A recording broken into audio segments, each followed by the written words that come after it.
Gotta come out. Good? Good? All All right. We're going to send you guys these pictures and all the content by mid next week. So, Thank you. all right, let me get a mic and I'm going to tell everyone to round up. Hi, everyone. Hi. Great. Good day. I know. How's the turnout been? Good? So good, Yeah, so good. All right. If we can have everyone come back to their seats. I know a lot of people went to the restroom. We're on our last panel of the day, and we have some wonderful speakers here. I'm very excited about this topic. And after this, we have our happy hour networking event and some really great drink companies that have some spirits for us. So I'm going to pass the mic on over to my co-founder, Onanma. Hi, everyone. My name is Ona. I am the co-founder of LANOR.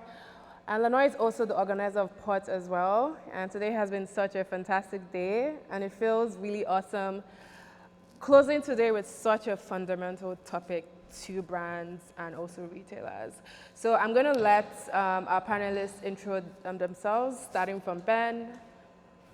Hi, everybody. My name is Ben Emmrich, and I'm the co-founder and CEO of TUSK Logistics. So we're a new type of parcel carrier that puts shippers first with lower costs, reliable service, and proactive support. And I am Rachel Krupa, the founder of the Goods Mart. We're a better-for-you, socially conscious convenience store that focuses on emerging brands and helping them get placement not only within our store, but within secondary hospitality organizations like mini bars within hotels, cafes. So for us, it's uplifting emerging brands and making them get the reach and the visibility that they deserve. Hi, I'm Umaimah, founder and CEO of PARO. We make easy-to-cook South Asian food. And we launched earlier this year with 3 products, and really the focus is just making it very simple and accessible to create more South Asian food and make it a pantry staple. The biggest elephant in the room, especially in a post-COVID world, is supply chain costs are rising. And I think now more than ever, brands and retailers are thinking about relationships and collaboration. So in terms of suppliers, manufacturers, distributors as well, and also logistic partners, which relationships do you think brands should prioritize, especially when cost becomes the giant elephant in the room? All of them? Yeah, I mean, all of them, yeah. I mean, I think the way that I have always thought about it is you want your partner, whether it's your warehouse, your supplier or manufacturer, like you want them to be part of your team and your company and really involve them in all aspects of it. So whether that's including them in like what is your target unit economics or what margin are you getting to, or working with your 3PL on, you know, how can I get my box to be not 2.1 pounds, how can I bring it down to 1.9, so you're saving that. So it's really just looking at every single part of the product itself and then the company itself and seeing who can I work with on every single detail. You know, I know for PARO, it's really, when I was launching, it was, okay, how much does a box weigh? And it was, you know, 2.1 pounds, which takes you to the next level of spending on shipping, which you can talk more about. So, you know, then it's working with my cardboard manufacturer on how can I make the cardboard box a little bit lighter and thinner so that I can reach 1.9 pounds. So it's really about just being super transparent and working with them and considering them your partner, not just an external supplier. I think you said that very well, because I think collectively you need all parts to work and all ties rise together and you're all looking at a margin. For us as a retailer, it is the brands that fill our store. So it's how do we help you? How do we figure out shipping too? Is like, is your FedEx price better than mine? Because then let's use whomever's is the lowest, because the margin helps both of us. And then the distributor as well, it's, you know, how do we make this work and how do we have this relationship that is symbiotic? Because at the same time, it's all of them. Like, I don't think there's one more than the other. The only thing I'll add, and I have a horse in the shipping race, it's really hard work to look at every cost line of a business. And I think, especially when I started my business, I had to like just acknowledge that that's the hard work. You know, you got to just dive into the details. You have to think, what's the biggest pain in my business right now, and fix that biggest pain first, then move on to the next one. So you gotta just get into it and do the work, and you'll naturally feel the most painful items you focus on. That actually leads into a great topic, and especially, as retail is changing so much, and while living in a post-COVID world where Target is doing flash sales and ridiculous discounts, and demand planning also becomes a topic of conversation, which, during COVID, it was brands trying to make excess inventory even because consumers were shopping so much, and now that has drastically changed. And what do you think the future of demand planning would look like in the next few quarters? And how do you think that's going to essentially affect the whole supply chain in retail? I think, do you want to go first? Well, Yeah. just selfishly, like I'm thinking about peak right now. So like I'm having conversations with a lot of our shippers and saying, hey guys, like what does your peak promotion calendar look like? When should we expect volume? To what extent do you expect this specific promotion to drive this specific volume? And we're considering if they overshoot their volume that they commit to, like we have to charge them for that, right? So we are putting incentives in place for the shippers to get their projections as accurate as possible. Because otherwise they screw us and we can't. What sort of incentives? Yeah. What sort of incentives? Like negative incentives, like we would charge, like we have to charge a surcharge if they give us double the volume that they told us because we don't have the capacity with the carriers during peak, and we get charged for that too.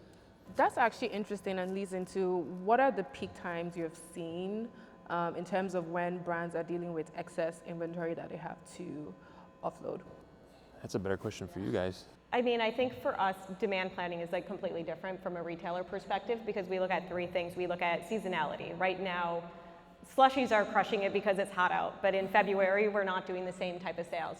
So we look at it seasonality. We also look at it category-wise. So because we work with tons of emerging brands, we have to look at our category because there are some issues that brands just have with supply chain. They can't get an ingredient, so we have a spot that's open that we need to replace because there's just issues, supply chain issues. A founder may have a child that they're just stopping production for the next 6 months. So we look at that as well, and I think category also is impacted, at least on our side, from like social media and social platforms because we could have a sale of a product, Gia was posted on TikTok, and then our Gia sells out that week. And then we're like, okay, is this gonna continue or is this not? So future planning and forecasting is sometimes challenging with today's age of social platforms of what's trending and what's not. But then the other one is more of you can't really predict the customer anymore because the customers are also shopping on trends. And so they're like, I want to try this now. I want to really try this South Asian, trend that I'm seeing. And so you're like, okay, do I bring that in? Do I not bring that in? How long is it going to be the trend versus another? But then also we have 2 retail stores that are in office buildings. And so within that, we know during finals, because NYU's in our 11 West 42nd Street store, it's like coffee is going to sell during finals because like they're burning it at the midnight oil. But then at our Rockefeller Center location, because of the tree during the holidays, we're going to get a lot of tourists. And so it's demand planning on all aspects of it, but there's a lot of variables, especially post-COVID and with social platforms that you kind of don't know from a retailer perspective, at least on our side working with small brands. Yeah, I mean, as a brand, I think what I would add is I think about demand planning as more of like a supply chain question of how can you constantly be reducing the lead times of getting more inventory or stocking up on your raw materials. And so I look at it as how can I quickly react to these, unexpected moments of trends or sales so that I'm not overstocked, and then saying, how many weeks of supply do I have and how can I always get new inventory in the next 3 to 4 weeks. And I think that requires, again, working with your suppliers and having those partnerships to say, what's the longest lead time? What can I keep in advance? How can I sort of place a blanket PO with you so I can react quickly? And so it's really finding all of those different ways to work with your suppliers so you can react quickly. Those are really awesome points, and also leads to supply chain agility as well. When Amazon is promising you that you can get your package the next day, how do you guys feel about really oiling that whole process, and also not overpromising on both the customer side as well, and also retailers. And what relationships and what processes do you recommend that executives put in place to make this a really smooth, process? Yeah, I mean, I might have like a biased opinion. I was sharing this with you earlier. I think customers have sort of shifted from wanting everything in 2 days to actually being okay and understanding that it takes longer. You know, when I was at Glossier in 2014, customers could not wait more than 5 days. And that was our biggest issue year one, was like, how can we reduce the shipping speed? You know, really brought down our NPS. And as soon as we made it faster, it really brought up the NPS. Now, I see a lot of brands, even premium price brands, using the slowest shipping speed, and customers are not complaining about that. And so I think because brands are more omni-channel and you can find them on Amazon and in retail stores and direct to consumer, I think consumers know if you're going on a direct to consumer brand, you're not going to get it as fast as Amazon.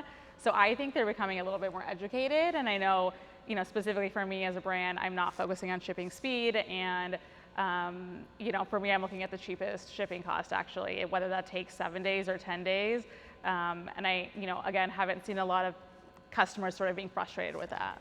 And I think if they do, you just have to say, I'm a small business and this is how much it costs, or this is the speed that it takes. And a lot of people are just very kind. And as long as you can be transparent and communicate with them, they're pretty happy. So two tactical things on shipping speed. So you're absolutely right. Many buyers do not need their items next day or 2 day. What they do need, though, no matter what speed they choose, they need accurate tracking. So make sure that you have accurate tracking enabled, and you use tracking as a moment to engage the buyer. Because we find that tracking emails are oftentimes the most frequently opened marketing communication that a brand sends. So make sure tracking is in place. The other suggestion I would have with regard to shipping speed is potentially make your free shipping option a postal deferred solution, which can be between like a 5 to sometimes with the postal service, like a 10 business day time in transit. Make that be your free shipping. And then at your shopping cart, charge for faster shipping. Like if somebody wants it next day, you can put it on a plane, but you're gonna get charged $40, so the customer should pay for that, right? Like that's very clear, very transparent, and it allows the brand to recoup all the cost of delivering that service. A question to you, Ben. Now that brands are going more omni-channel and brands are also selling on Amazon as well, do you think that incentivizes the customer to actually shop on the brand's websites? And as a customer, why would I go on a brand site and when I can? You could write like a dissertation on this question. Here's where I personally land on this. I think it comes down to the relationship that a brand can create with its customers. And if a strong brand can create a lasting relationship, the customer will speak with their dollars and they'll go, in all likelihood, directly to the brand's website. Now, if they're a heavy Amazon user and they like the convenience of Amazon, then they'll buy on Amazon. But my sense is that the brand has to be wherever their customers are. Yeah, I think to add to that, I think your Amazon customer is different than the customer who's going to buy on your direct-to-consumer website. And someone who's going to come online and shop your brand through your page and sort of see all of that messaging and the marketing and the copy, it's because they're appreciated and they want that, versus an Amazon customer is just, I like this food, I'm looking for a new pantry staple, I can get it in 2 days and I'm going to buy a 4-pack. And so they're not as motivated or interested in knowing all of the other details that a direct-to-consumer, customer would want.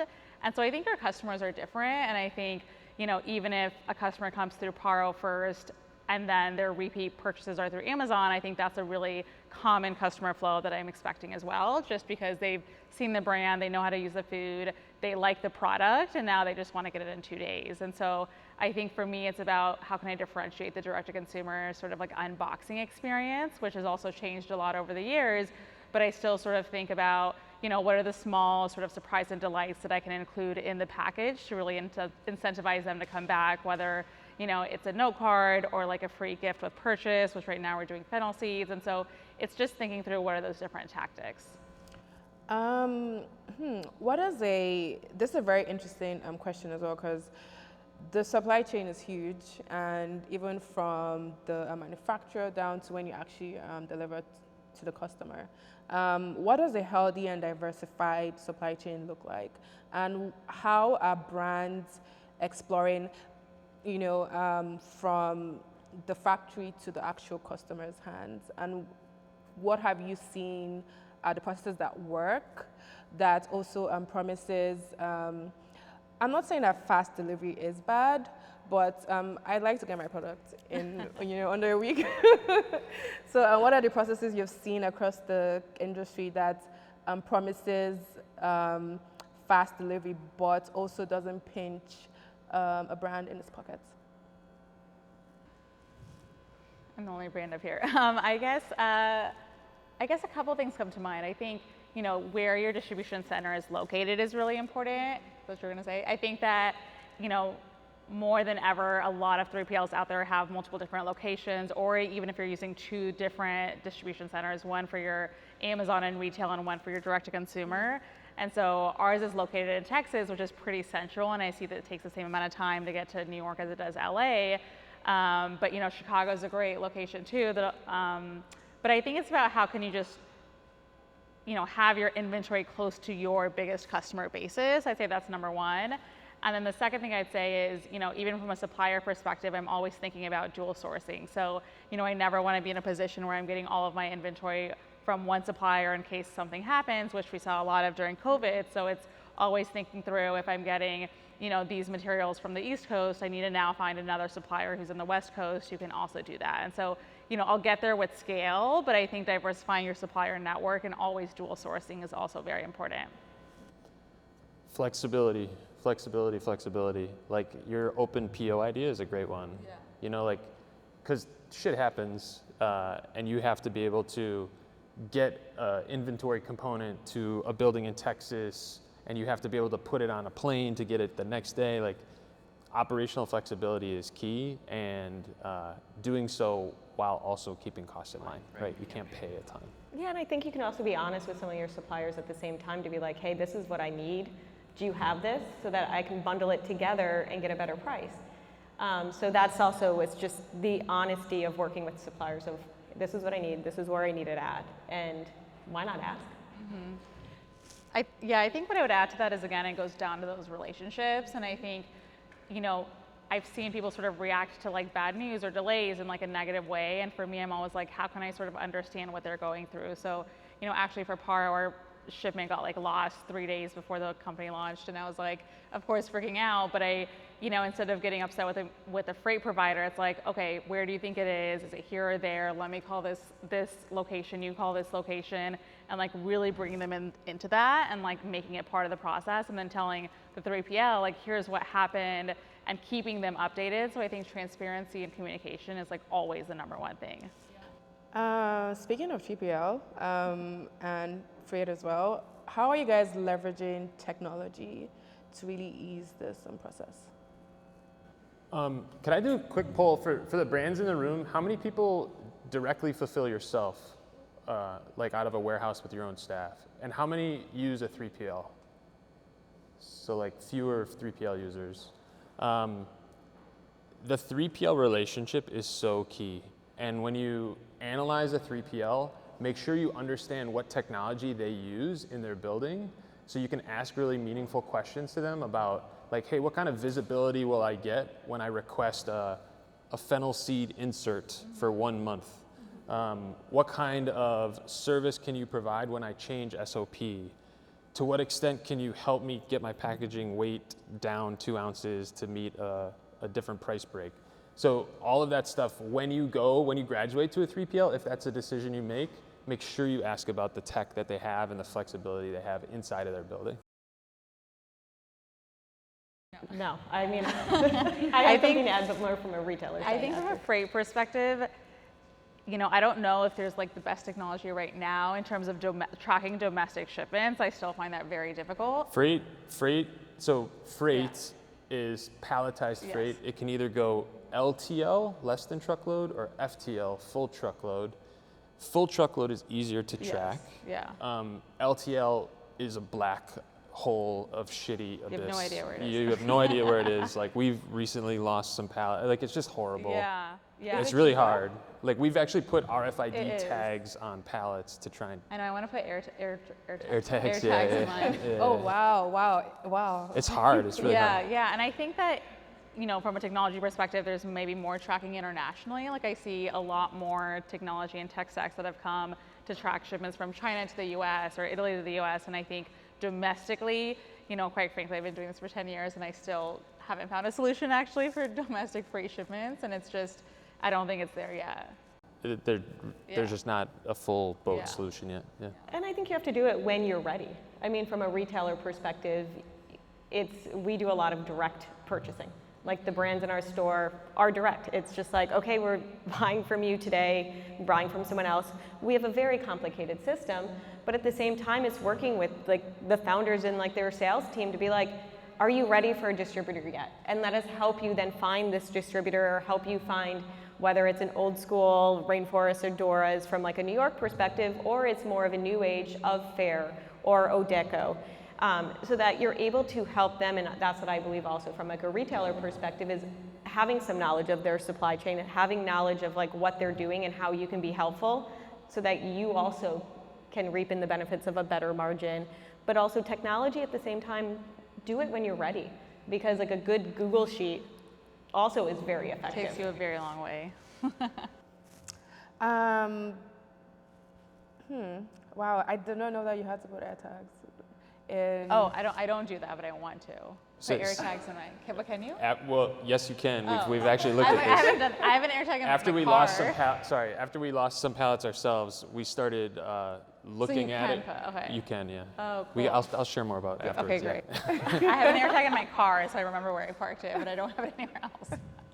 Wow, but yeah, so we are currently in a circular economy, and as time has gone on, brands are embracing sustainability, and that also, you know, leaks into the supply chain as well.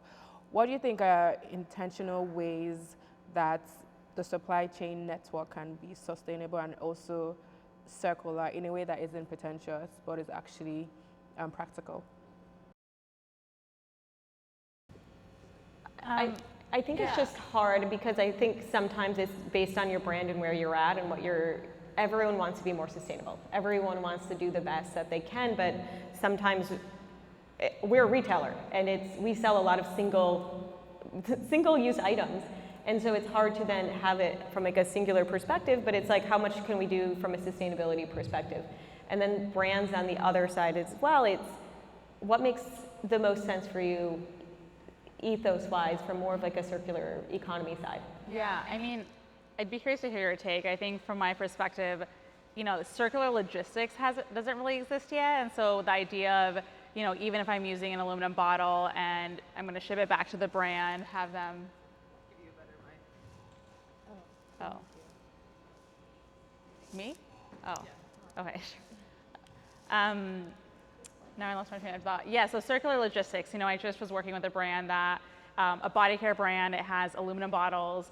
Once it's empty, you ship it back to the warehouse and they'll clean it out and then reuse it. And I think the challenge is that there's not a lot of circular logistics of folks who are actually being able to like clean it, reuse it, and do that in a very economical, affordable way. And I think, you know, Rent the Runway is probably the best example of this, in that they're actually the biggest like dry cleaners. Like that is their biggest, that's who they are now. It's not really about sharing clothes or reusing them.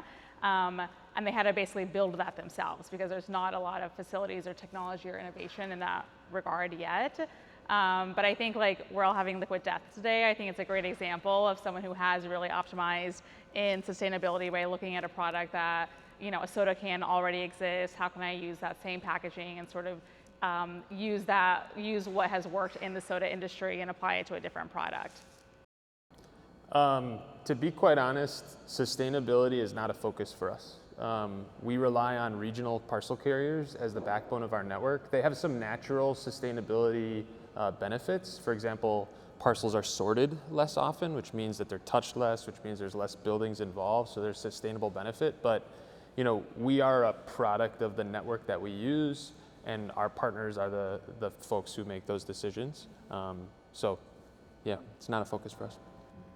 So it's safe to say that brands haven't cracked that part.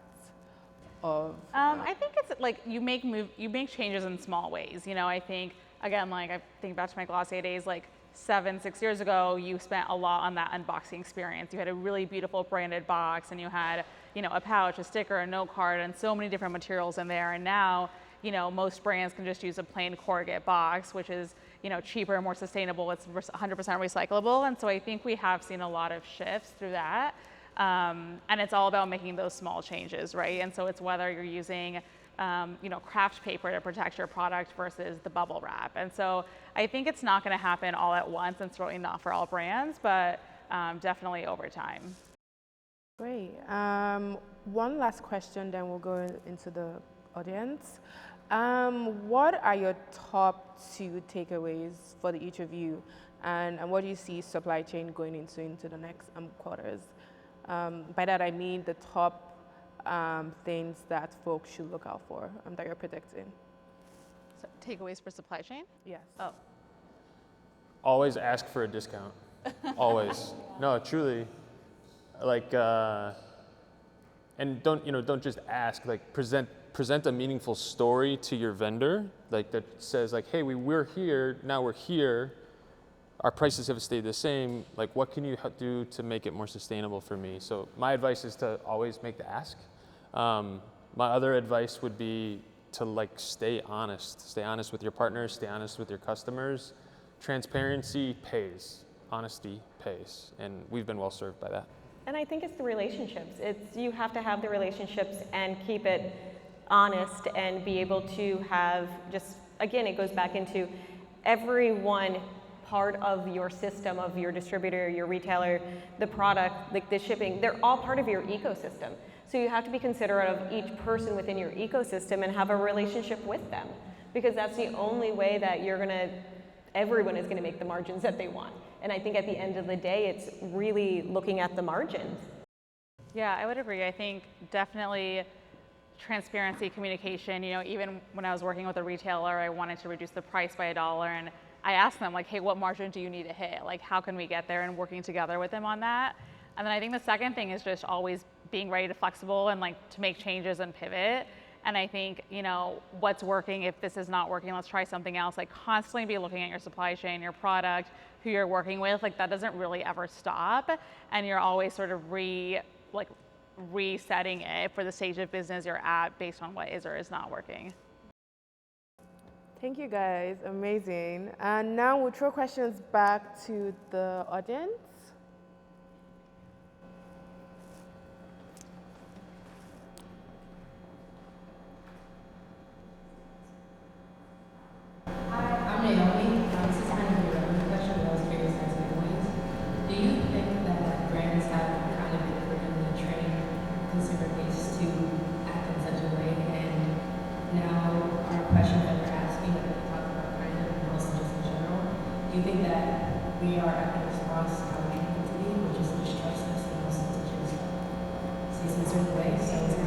I can't hear the question. I'm having a hard time hearing you, to be quite honest. I said, it's kind of a relevant question, but I was curious to ask. Do you think that we, as brands, train our audience or customers that respond to us a certain way? And do you think that the way that we pose our questions and how to building for brands is just a response to how we see us because of how we have treated them or how we paint everything?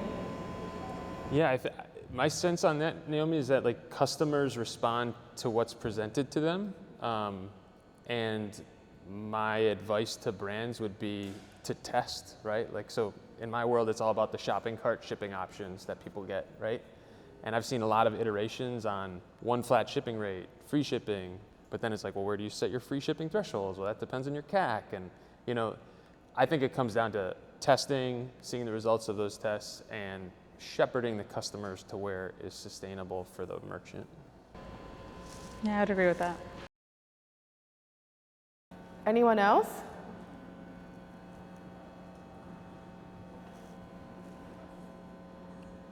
Hi, my name is Lillian. I'm the Director of Operations at Brooklyn Candle Studio, and we were talking earlier about kind of like, working with your supply chain and researching different suppliers is an ongoing process, and so I'm just wondering, what's your opinion on using like a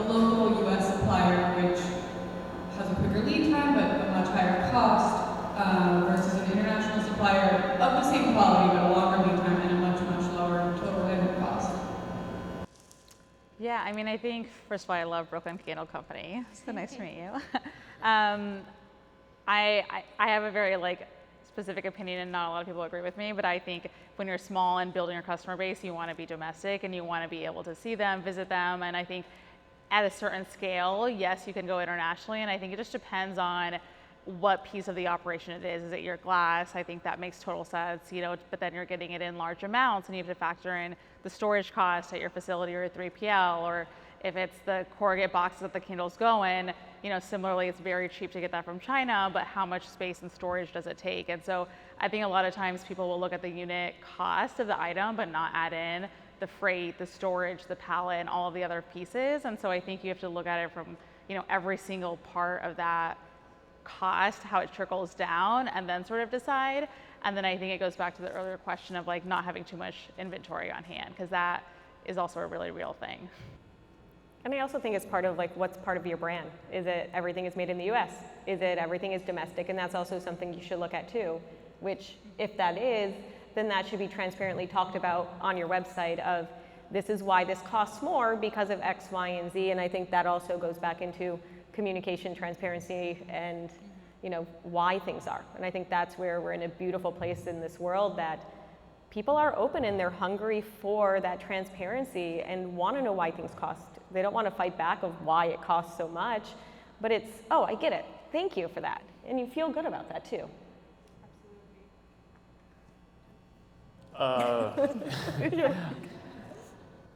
I defer to the brand in the room for the answer to that question. Yes. Awesome. Anyone else? Well, it looks like we are all questioned out, right, guys? Do we want to? Well, thank you guys for coming and presenting. Can we get a round of applause to the speakers?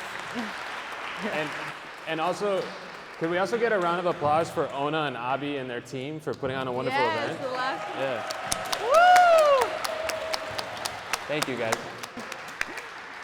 Yes, thank you. All right, so we have some drinks in the back, also downstairs, and so this is the networking happy hour portion of it. We do have happy hour, the drink, tequila seltzer, sponsoring as our drink partner, and we also want to thank everyone for attending. We want to thank AMPLA and TUSK Logistics for being great sponsors, and all our partner companies that are here. So thank you, and if you have any questions, feel free to ask. Take care, have fun.